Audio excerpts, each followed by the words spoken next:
Hey guys, it's Paul from Ashen Phoenix. It's new comic book day for the week of August 3rd. We're going to get started right now. This episode brought to you by CAMPFIRE Ashes. It's a new podcast. Myself and Justina tell you spooky ghost stories and the lore that inspire them. It's a lot of fun. New episode coming out this Friday. Check it out. Hey guys, it's Tim from all kinds of places. Capes and Scowls. I was like, which one do I start with, Paul? Capes and Scowls podcast. Paul and Tim do a thing. The comic book store. I am tired. Let's talk about trades. Well, before we talk about trades, I have a Something is Killing the Children official bandana. That's fun.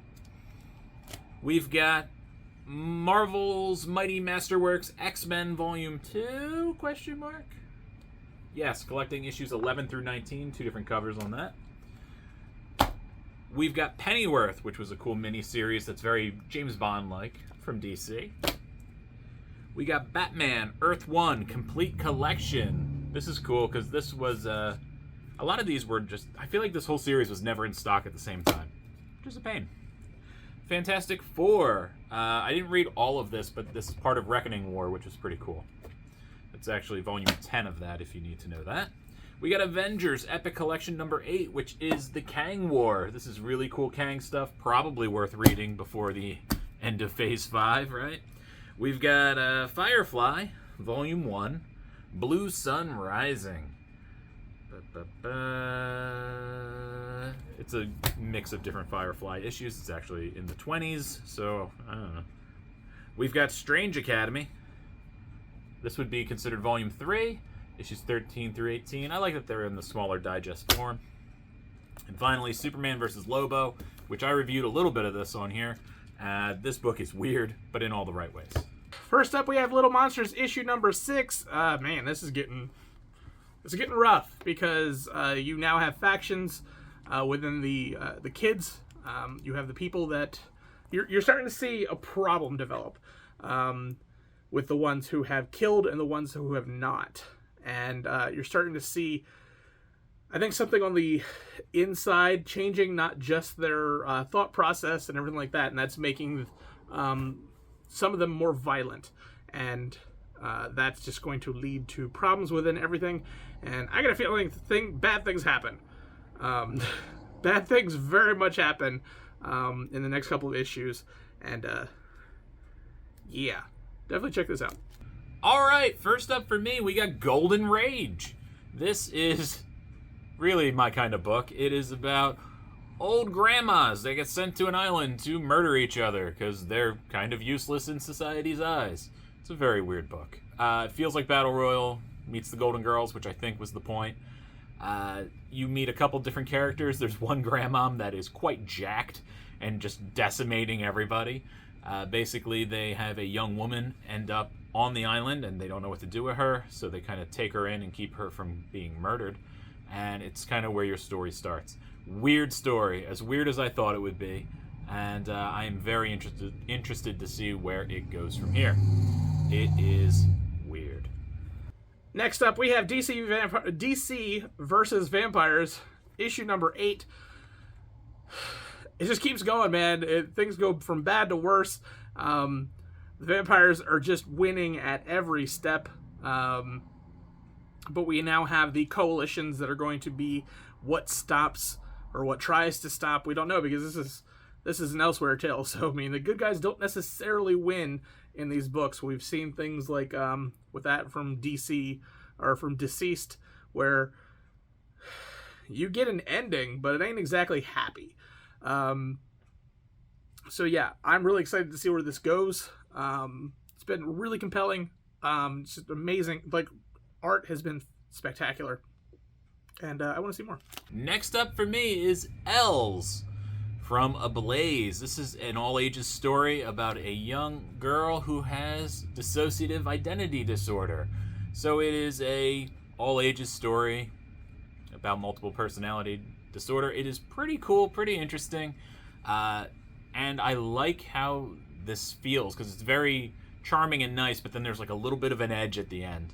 And I think it is good to have stories like this for younger children who maybe have these issues or know someone with them to kind of explain them. Fun, cute story. Beyond that, I don't know if it's going to get much heavier in tone, but I enjoyed what I read here. So definitely something cool to check out. And my pick of the week, it is The Closet, issue number 3. Oh, this is a depressing book.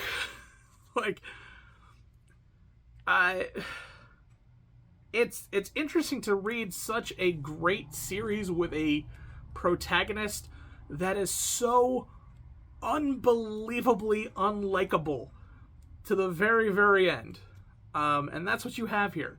This is the culmination of what happens. They've gotten to their new lives, and does anything change? We don't know. Because, man, this is kind of a depressing book, but it's so well done. The storytelling is fantastic. The reveals are pretty epic. You might have seen them coming. You might have had some foreshadowing coming as to what's going on, but everything is confirmed in this book, and it gives you a very very quality ending, like a really good ending to a very sad book. Wow, that was loud. Anyway, it gives you a very good ending to a very, very sad story. And yeah, you should definitely check out all 3 of these issues. There should be a trade paperback relatively soon. Image is really good about that. But man, really good series. Check it out. All right, time for my pick of the week. Paul, do you know what my pick of the week is? Not a clue. That's right. It is Survival Street. Paul, this is the greatest thing ever. You ready for this? Okay.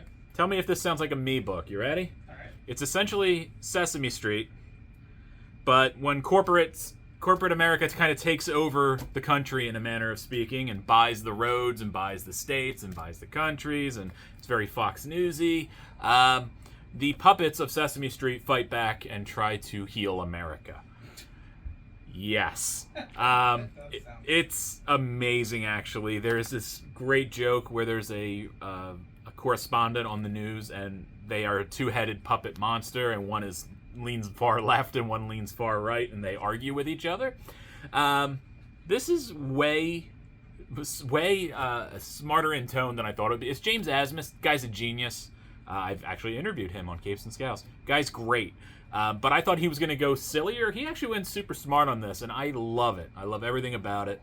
Because he can do silly really good. But the puppets are amazing. The puppets have all these little quirks. And I was just so incredibly pleased with this. So I am excited to see where this goes. Everybody check this out. It is the weirdest damn book. I feel like I said that about all my books, but this one definitely takes the cake. So check it out. It is amazing. Alright guys, that is it. Thank you for checking out our YouTube show. Of course, go check out Paul and Tim Do a Thing. And check out wherever you get your podcast, Campfire Ashes, where Paul tells you creepy, spooky stories. Sometimes other people are on, like Justina. Maybe I'll go on there one time. I don't know. I'd have to think of a story, so probably not. But if you guys want that, I'll do it. I probably won't. I'm lying to you right now. But maybe I will. Who could say? But yeah, check it out. Paul does a really good job with it. He puts a little crackling fire underneath the story. It's fun. It's a good time, right, Paul? It's a good time. So, yeah. Thank you to everybody who's checked it out already. It's been doing well. So,